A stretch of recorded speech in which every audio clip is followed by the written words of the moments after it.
Happy Family Day! Hope you're having a fabulous Monday and that you've had a fabulous long weekend with your family. I tried to say that and I got a little tongue-tied. Anyways, I hope it was absolutely awesome and that you got to spend some time and enjoy the weekend and do fun stuff. Just hang out.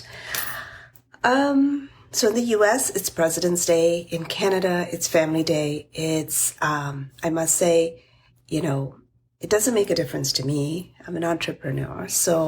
But it was always nice to have a stat holiday, in February, right? And so with the introduction of Family Day, it was always so awesome while we're dealing with all of this crazy weather and stuff happening to be able to have a stat holiday.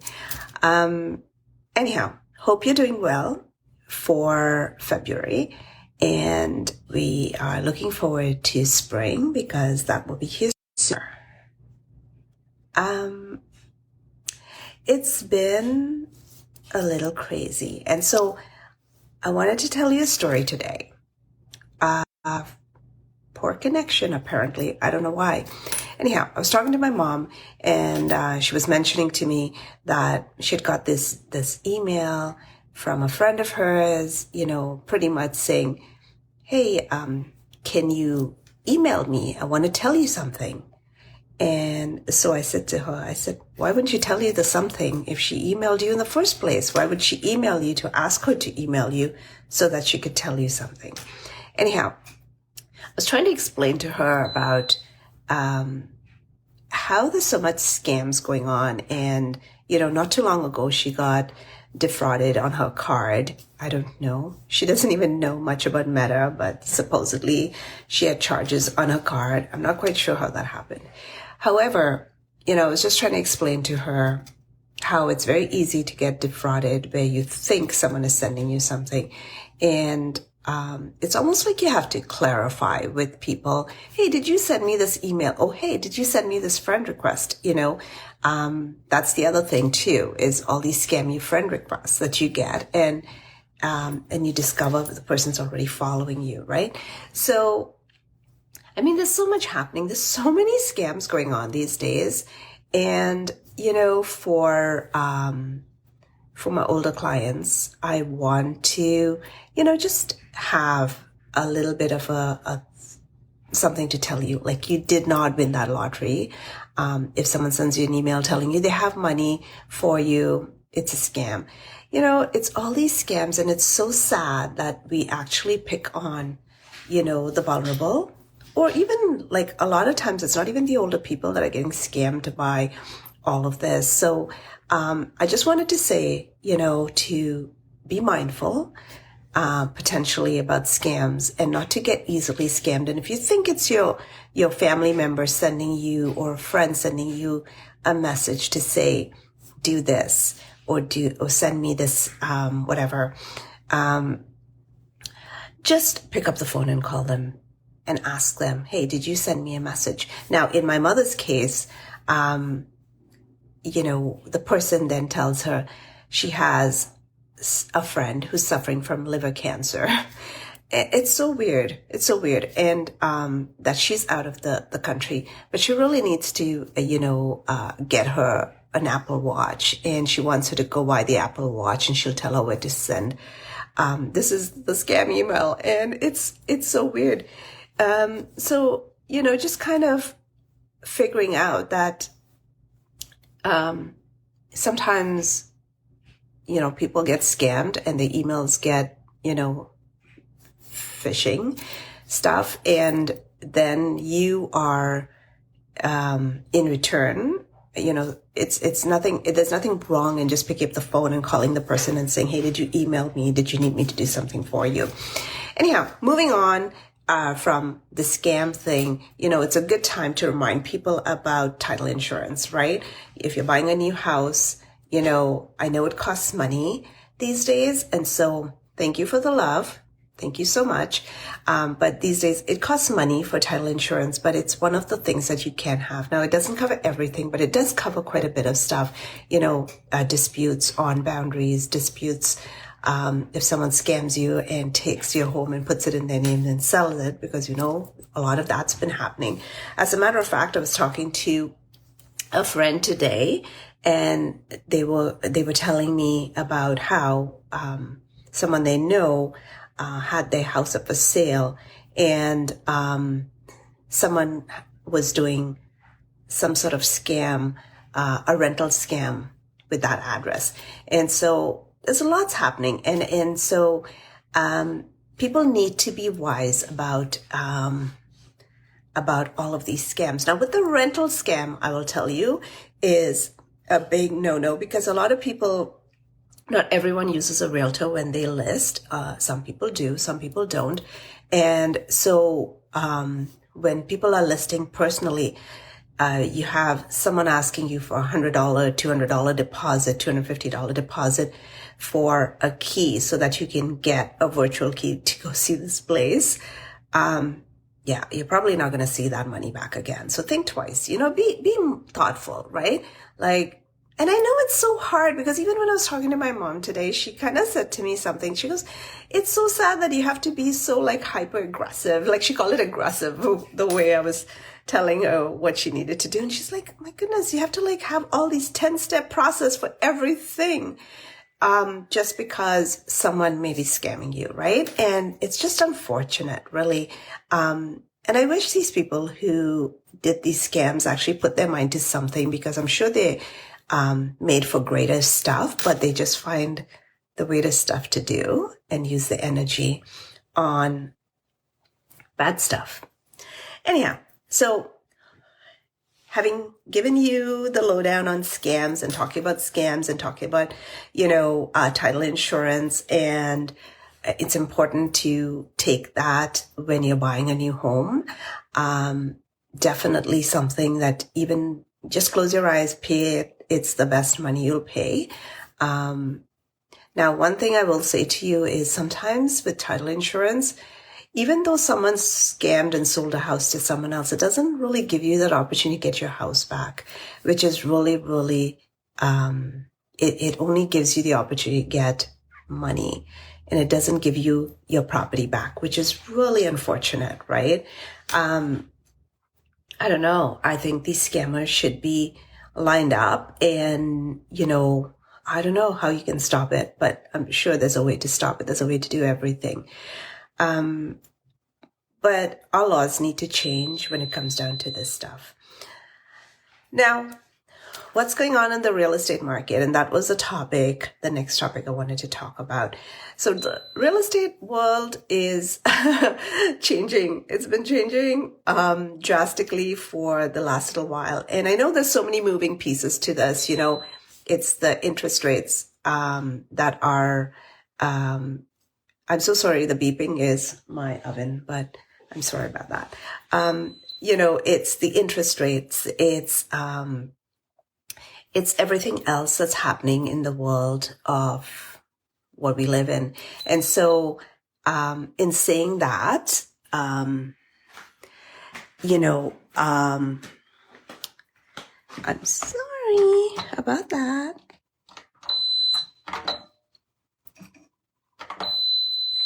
Yep, sorry about that.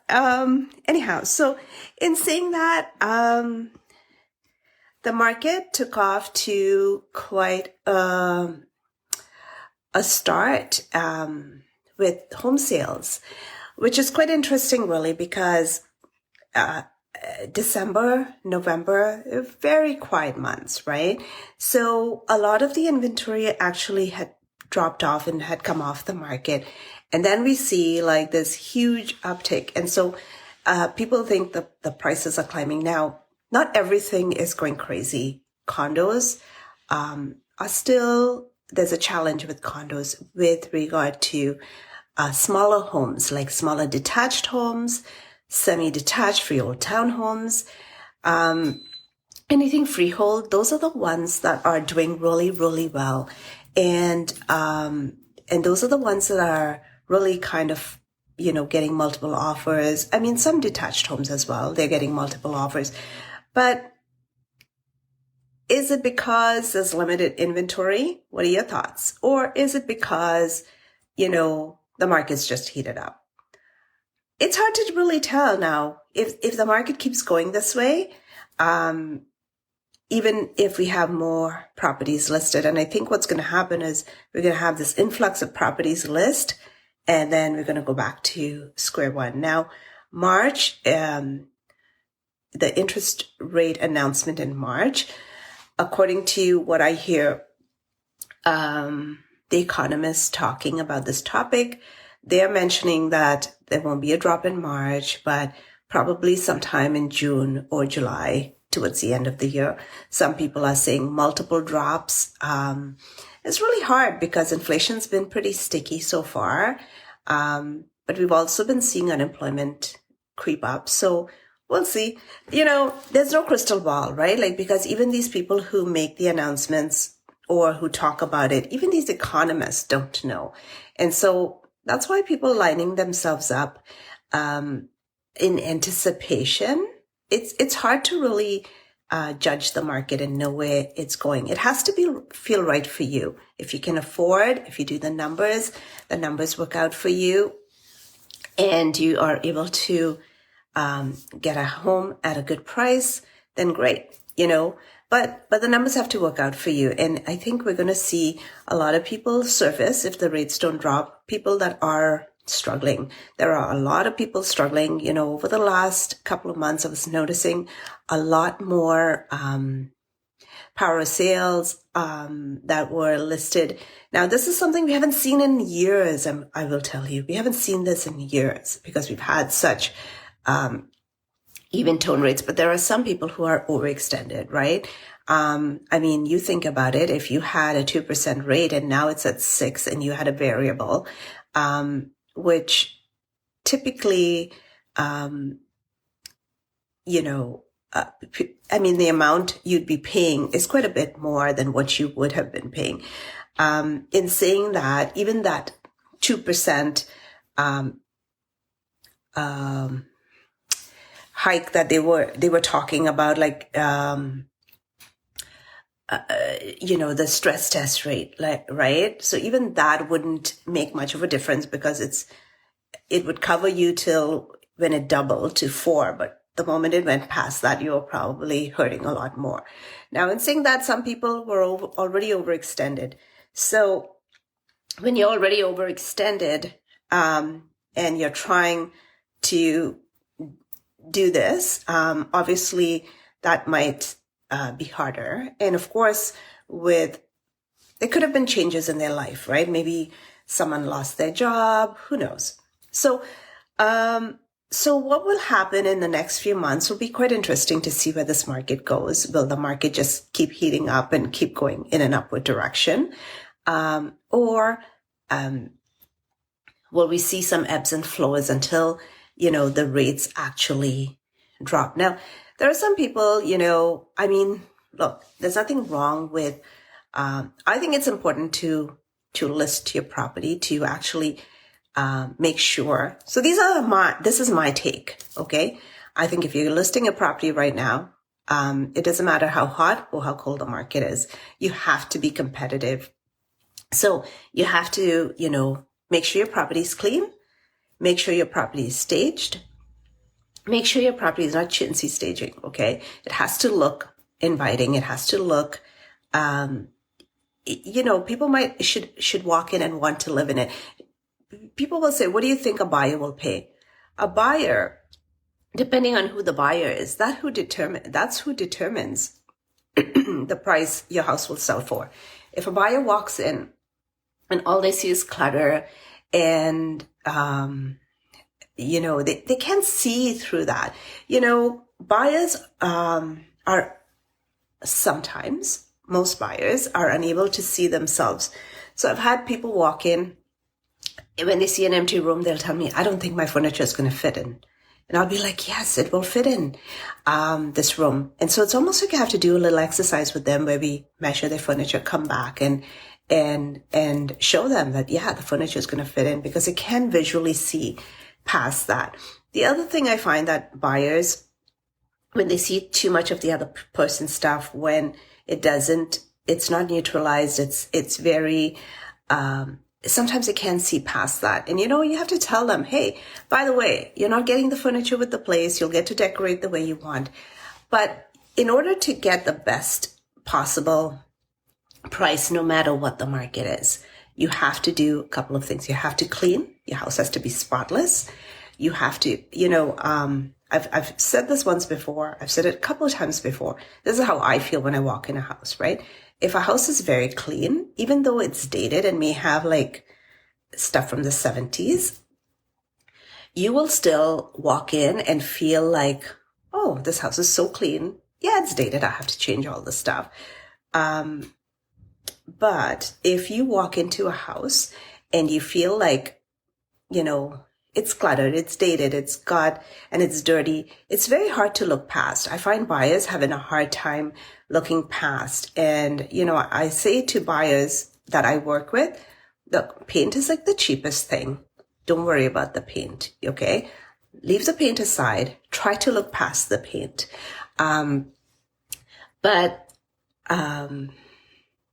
Thank you, CT Mortgages.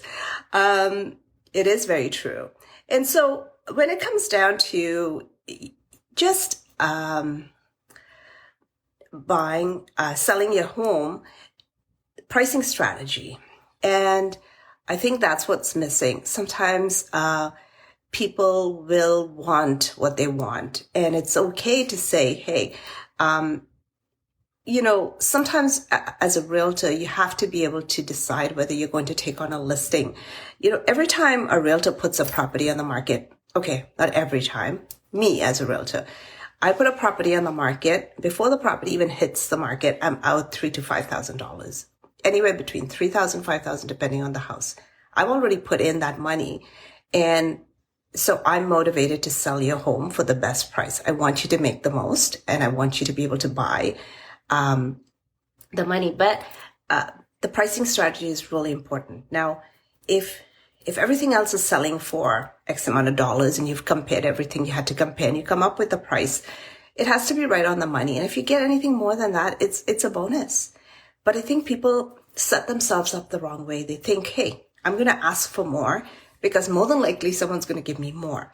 Now, we all know our houses are valued a lot more, right? So if you ask me, even if a realtor was to talk to me, my house would be valued more because you see the value in your house, right? But you're not the one buying the house.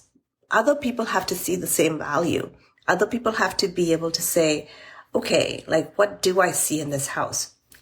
Now, a lot of times it's all the big ticket items. If I'm walking up to a house, what are the things that I'm looking at? I'm looking at the foundation.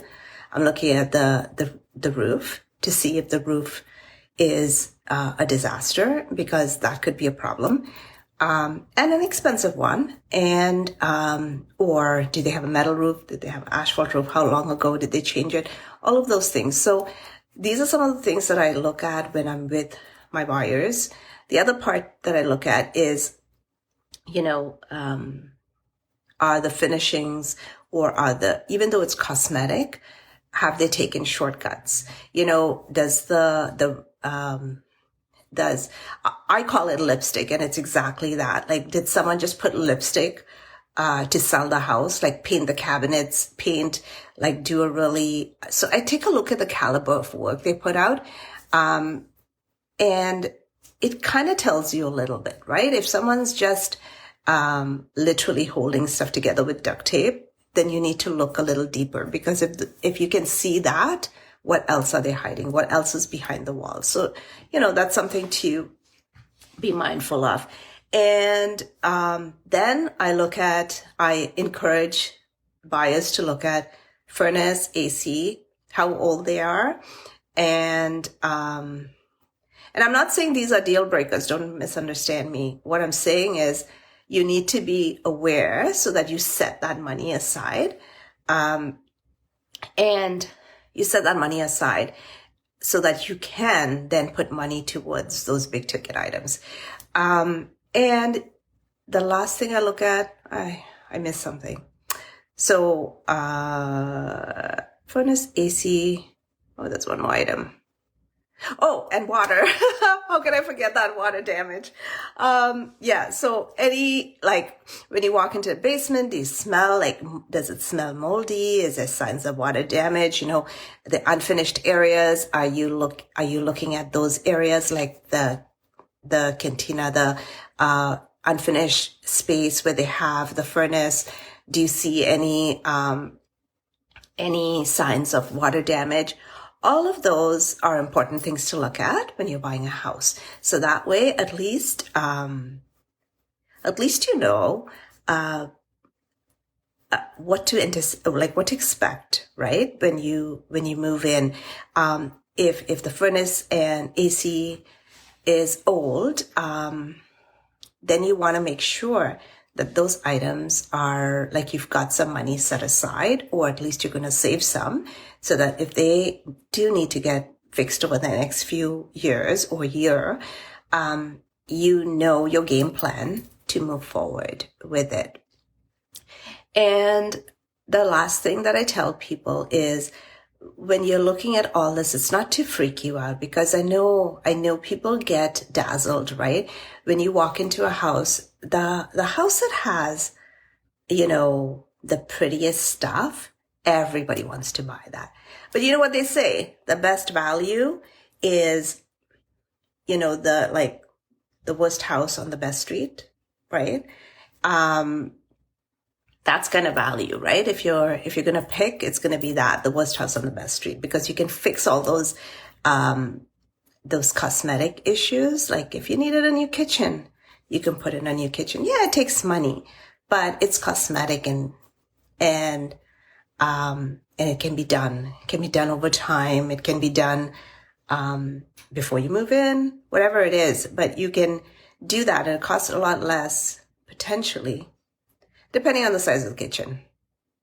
But I think those are some of the things that I look at and I pay attention to and direct my buyers to watch. The other part is, once we get into this multiple offer that we're seeing now start up again, people then start to forego their home inspections. And we all know that these days, COVID's long gone. It's not gone, but the restrictions are gone, but people are still restricting you to a 30-minute showing. Or in some cases, they want to give you 15 minutes. I don't think you can see much in 15 minutes, right? And so my way of doing it is to try to encourage the buyer to not focus on the furniture, because that's not staying. Take a picture. If you like something, take a picture and buy it later for yourself. But really to focus on these big ticket items, and pay attention, especially if you're going to go into, a bidding war sort of situation, and try to get, an inspection at all costs. Now, if you're competing with, 20, 30 other people, more than likely people will,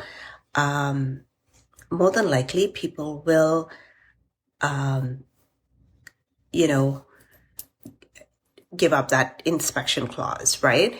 They'll waive it. So someone's going to win it just because they don't have any conditions. And it's a scary market to be in. So on the last note, before I wrap up, I want to say, whatever you do, make sure you understand your numbers. Make sure you're working with a good mortgage broker, who will take the time with you, will run some numbers for you. Because if you're in a situation and you waive your conditions, and you can't close, you're in a lot of trouble. You're not seeing that money come back to you, right? So, look, we work hard. Money doesn't come easy. And I don't know, unless someone wants to tell me how to get easy money, I work hard. And money is something that I have a hard time just letting it fall through. And so a lot of times people are a little, I don't know, gambling, like the gambling kind that will say, oh no, it's fine, it's fine. Now, as an agent, as a realtor, we're supposed to ask people all these questions, right? I mean, it's a waste of time if you go through and the person is not, ready to buy a house. You're also not doing them like our code of ethics is very, it says that we have to look out for the best interest, right? And I mean, really, it's, if you're doing all this work and the person can't even buy the house, why are you wasting your time? Like, why are you doing all this work? So really, you need to make sure all of those numbers are in place and that you know what you're working with, and that you give people some room, right? So that they don't run into the trouble they've been running into. Now, I've seen a few people like buying brand new. And I can tell you, most people, someone asked me a question today, and it was such a basic question, I thought. And I was kind of floored that they asked me that question. But I suddenly realized that not everyone knows everything. Although they might come across as knowing everything, they don't. And not everyone reads everything. And then again, what are you reading, right? So one of the things that I think, we should do more of is probably do little videos explaining little things to people so that people are not making these mistakes. Like they go to a sales center to buy a brand new house and they have no clue. I was dealing with an assignment. So I did I did a meeting with a client because they wanted me to list their assignment.